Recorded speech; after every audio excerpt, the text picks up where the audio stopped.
Okay, good morning. Today what we're going to work on, and I'm going to show you, I did these clouds, but I'm not happy with them. So I don't want to waste my canvas and just kind of toss it. What I want to do is to be able to cover the canvas, again, so that it'll be usable. What you're going to need is a piece of 320 regular old sandpaper and your gesso. This you can get at Michael's, this big thing for like 15 bucks. So again, today we're going to use a 2-inch standard brush that you use for house painting or, whatever it is that you need. This is just a regular house painting, latex painting brush. I love this for covering canvases or even doing backgrounds. This works really, really well. Okay, so we've got our paintbrush, we've got our gesso, and we've got our sandpaper. The very first thing that you want to do is you want to feel your canvas. Do you feel any bumps or any like little lines that were a little thick? If you do, you just start with sandpaper. And you smooth that out. Make sure that you don't hit it really, really, really hard, because if you do, you could ruin the canvas itself. But just smooth it a little bit.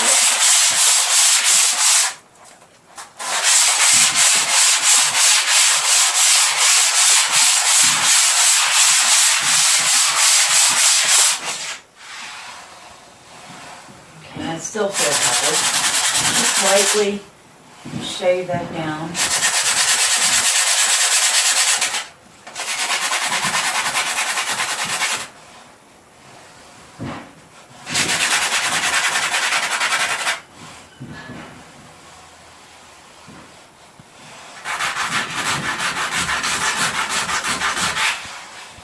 Okay, so I've gotten rid of all the clumps of paint or, the thicker lines, and it feels nice and smooth.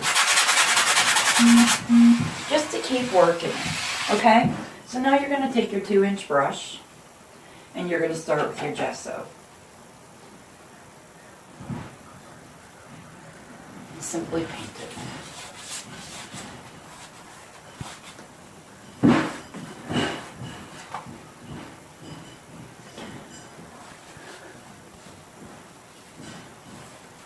You might want to put a coat or two of this on. And in between coats, you're going to let it dry.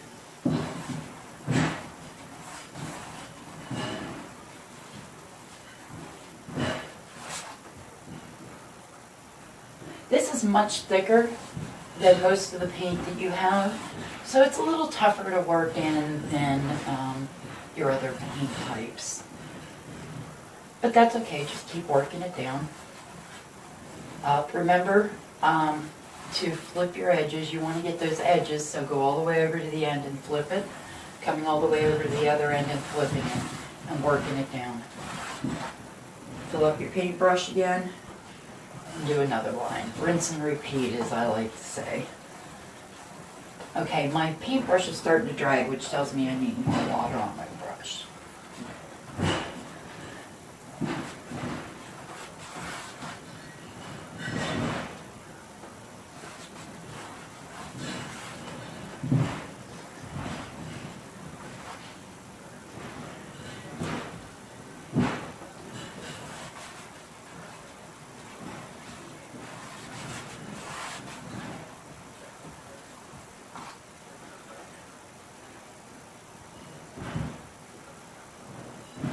And working it down.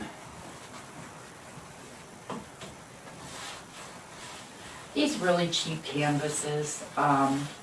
This is a level 1 from Michael's. It's the cheapest that you can get. This particular canvas is a 30 by 40. You'll see that it's not so smooth in the middle where the middle support is, and on the ends it's a little more difficult to get. But it's great for practice, and it's great for, you know, using over and over again until you get the picture that you want, really.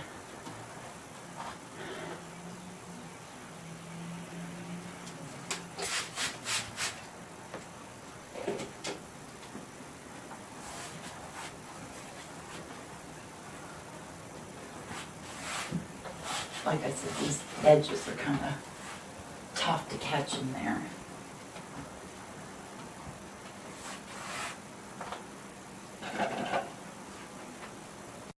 Okay, I'm back. I chose some music. I really prefer to paint to music no matter what I'm doing. Okay, so we're finishing putting on the gesso.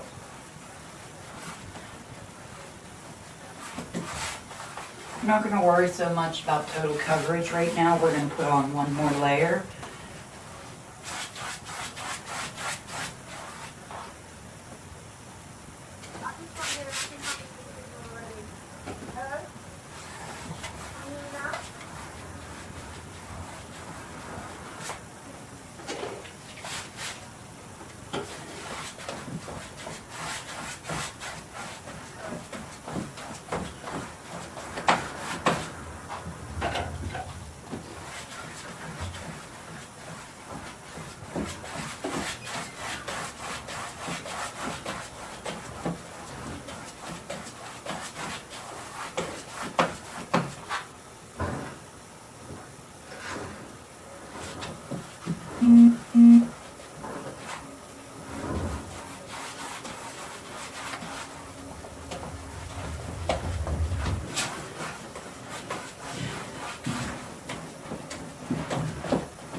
Don't worry so much if you can still see the clouds. Again, as I just said, we are going to do one more layer after we take sandpaper to it and get out any clumps of paint that are still on the canvas.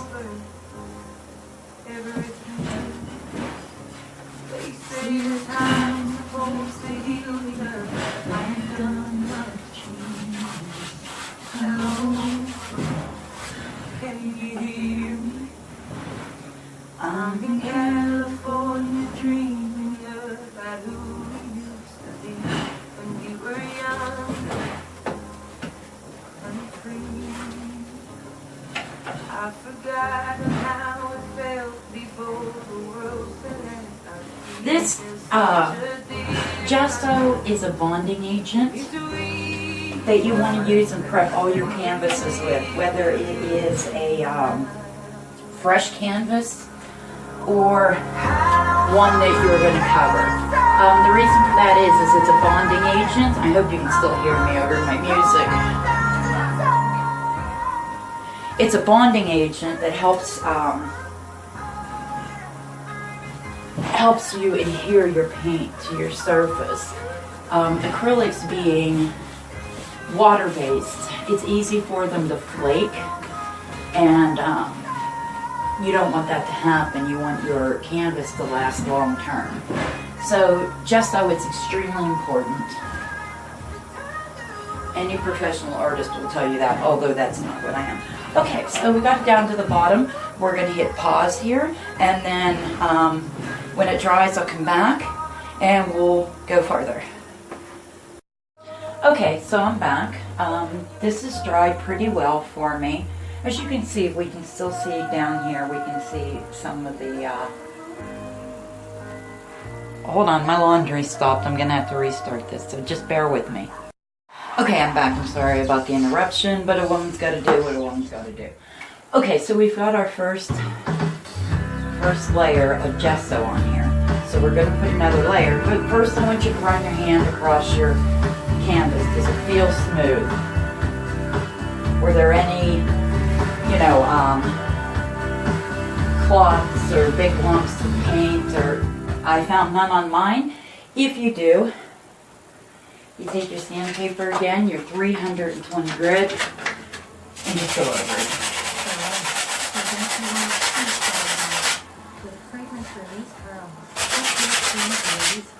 Just like that. Helping to sand that down so that when you start with a nice smooth surface.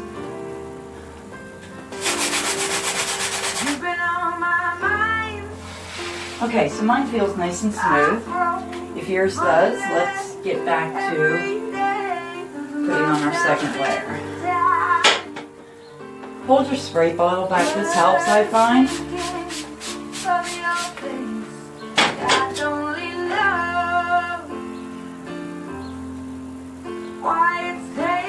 And put your second layer on.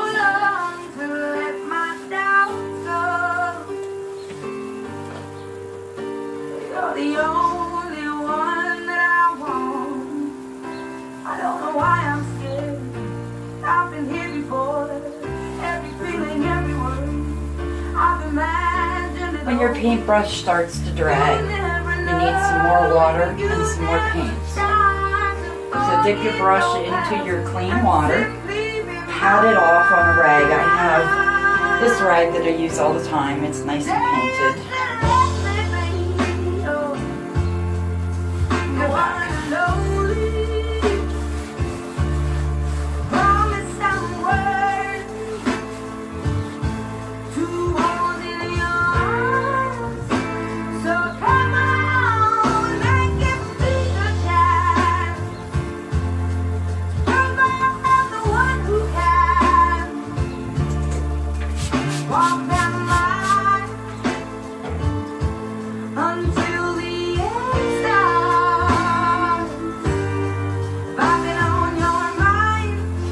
See, this gesso is kind of like quilts that you use on a wall. It helps your colors from bleeding through onto the next one. At least that's the best way, I think, to look at it. It's a bonding agent, primer. See, I can see here and here that I have some spots that I'm going to have to sandpaper out my next and my very last coat.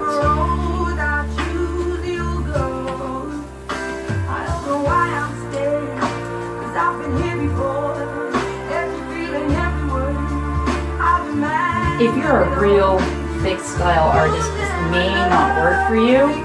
I would be afraid that you might ruin the canvas by using the sandpaper on it.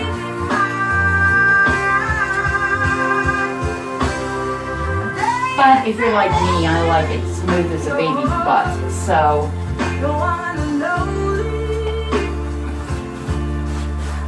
you can put realism and some reality into your painting without having real gothy, thick lines.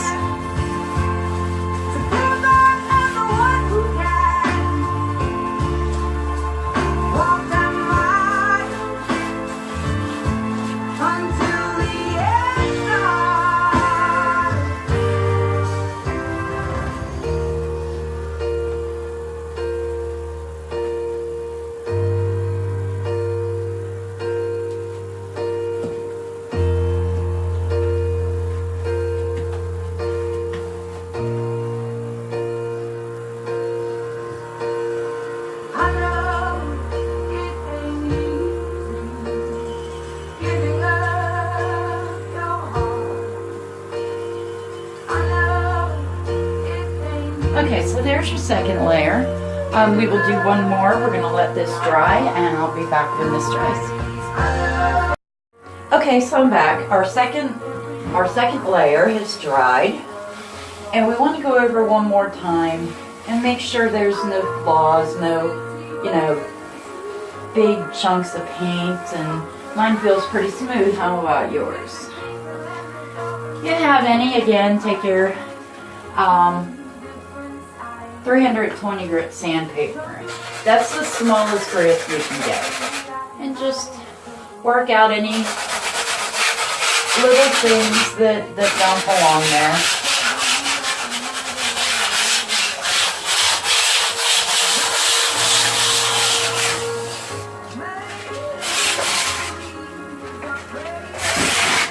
Your idea is not to scrub it hard, just to scrub those little pieces down.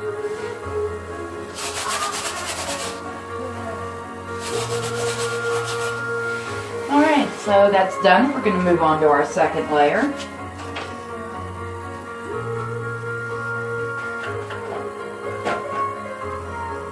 Again, I spray my canvas.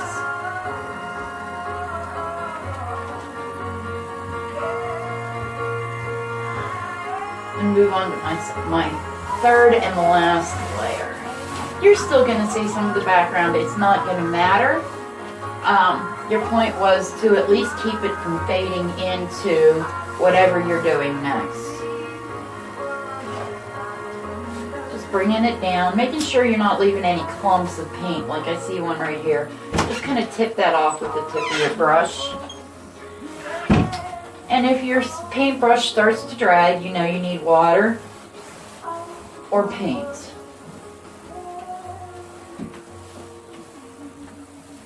Just back and forth, flipping at the ends to make sure you get the ends real good.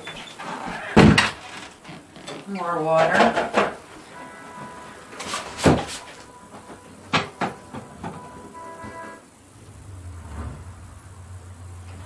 And more paint. Back and forth. Really working this last layer in.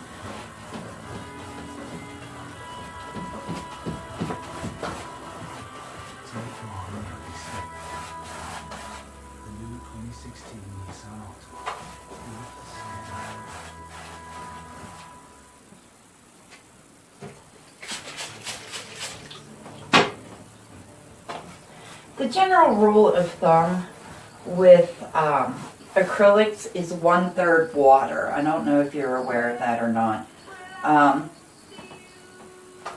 generally don't use quite that much, but 1/3 water equivalent to your paint. So if you have, 3 ounces of paint, you want 1 ounce of water. But really, again, you're not going to use that much in one setting. So moving back and forth and flipping at the ends, trying to make sure it's even and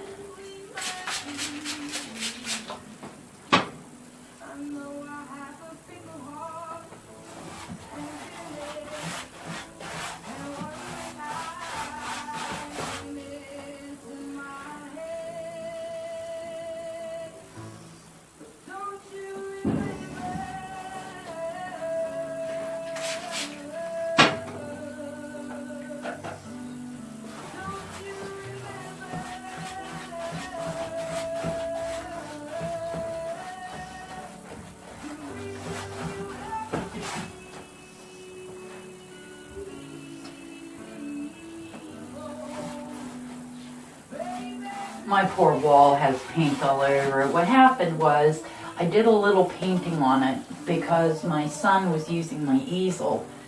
And next thing I knew, I had these big lines, and I'm just like, well, whatever.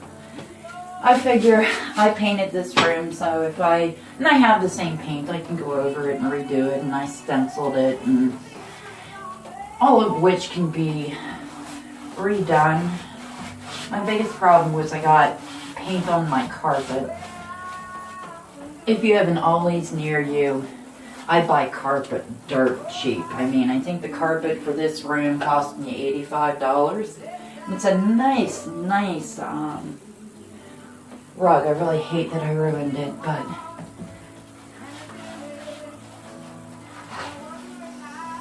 the remnants are so cheap, I'll be able to replace it. When and if I decide this won't be my art room anymore.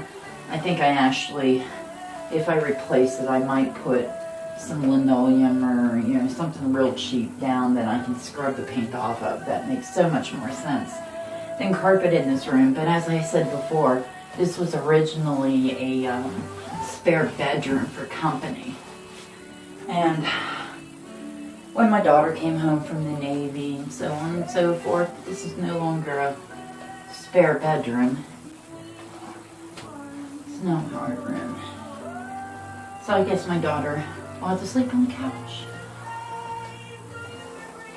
Alright, so there you go. There's your third and last layer. Yes, you can still see some of the blue through it, but that's not going to matter. What you've essentially done is you've put paint over the blue so that if you come in and try to repaint that into a different color scheme or a color background, you're not going to see what is already there. Important to note, after you do this layer, you're going to want to run sandpaper over it one more time. and get it nice and smooth, and then you'll start your next background. So there you have it. That is how you reuse a canvas and salvage canvas that maybe you've done something that you don't want, or you've really messed up the background and you don't want to get rid of that canvas, because canvases are really fairly expensive. So I hope you enjoyed the video. I hope it taught you what you needed, that it taught you how to reuse a canvas after it's already been used and already been painted. Thank you, and thank you for watching my videos. Have a good day.